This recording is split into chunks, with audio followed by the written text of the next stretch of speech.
Karşında bir otomat ve onun üstünde bırakılmış bir içecek var. Bedava bir içecek. Alıp içmek kimseye zarar vermez ama sana verebilir. Hele ki 1980'lerde Japonya'da yaşıyorsan. Garip buldun değil mi? Ancak bir kişi için bu durum hiç garip değil. Hatta onun için bir oyun. Fare kapanı oyunu. Tanıştırayım.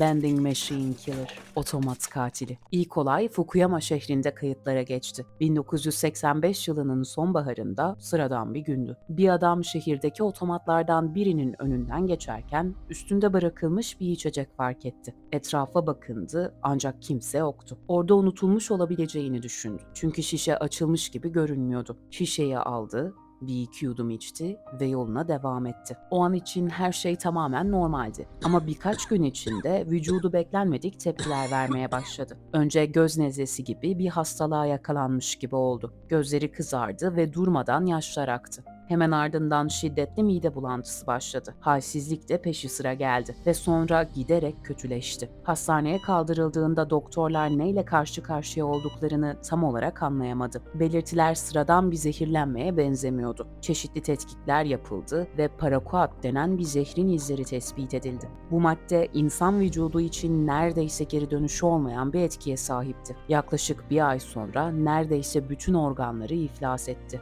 ve adam hayatını kaybetti.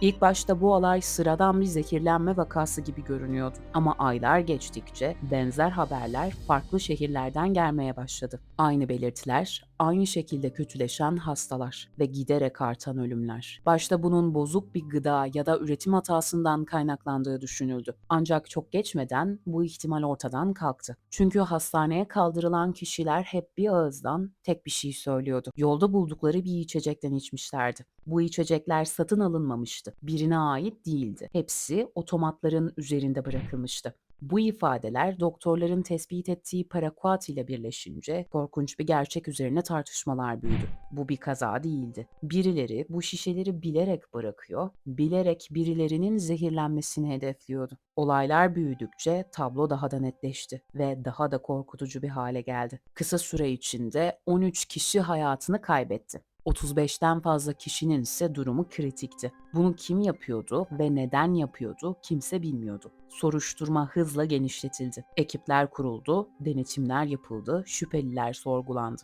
Ama ellerindeki veri oldukça sınırlıydı. Bu nedenle hiçbir yere varılamıyordu. Herkes birinin oraya o şişeleri bıraktığını söylüyordu fakat kimse onu görmemişti. Şişelerin üzerinde parmak izi bulunamadı. Hiçbir kamera kaydı yoktu. Çünkü saldırılar özellikle kameraların olmadığı noktalarda gerçekleşmişti. Ve daha da kötüsü, kurbanlar arasında hiçbir ortak özellik yoktu. Ne yaş, ne cinsiyet, ne de yaşadıkları yer. Hiçbir bağ kurulamadı. O dönemde Japonya'da yaklaşık 5 milyon otomat bulunuyordu ve bu makinelerin her birini tek tek kontrol etmek neredeyse imkansızdı. Bu da saldırganı görünmez kılıyordu. Amacı, tam olarak ne istediği hepsinin üstü örtülüydü. Elimizdeki tabloya göre saldırılarda kullanılan parakuat gibi güçlü bir tarım zehrine erişimi olan biri vardı. Bu da onu sıradan bir sokak suçlusundan ayırıyordu. Ya tarım alanıyla doğrudan bir bağlantısı vardı ya da bu maddeyi nasıl temin edeceğini çok iyi biliyordu. Soruşturma ilerledikçe bazı dedektifler bu kişinin cinayetleri rastgele değil, bir kontrol hissiyle işliyor olabileceğini düşündü. Yani kurbanlar tamamen tesadüfi görünse bile arkasında bilinçli bir seçim olma ihtimali vardı. Ama resmi değerlendirmelerde eldeki veriler onu daha çok fırsatçı bir saldırgan olarak tanımlıyordu. Net bir hedef yoktu. Net bir motivasyon yoktu. Dedektiflerin elinde kalan tek şey bu kişi hala kimliği bilinmeyen biri olarak toplumun içindeydi ve otomatların bulunduğu her sokak bir sonraki olayın yaşanabileceği yerdi.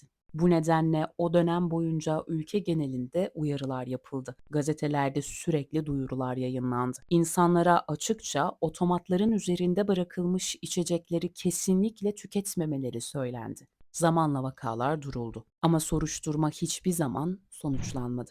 Ne bir yüz, ne bir isim, ne de bir açıklama.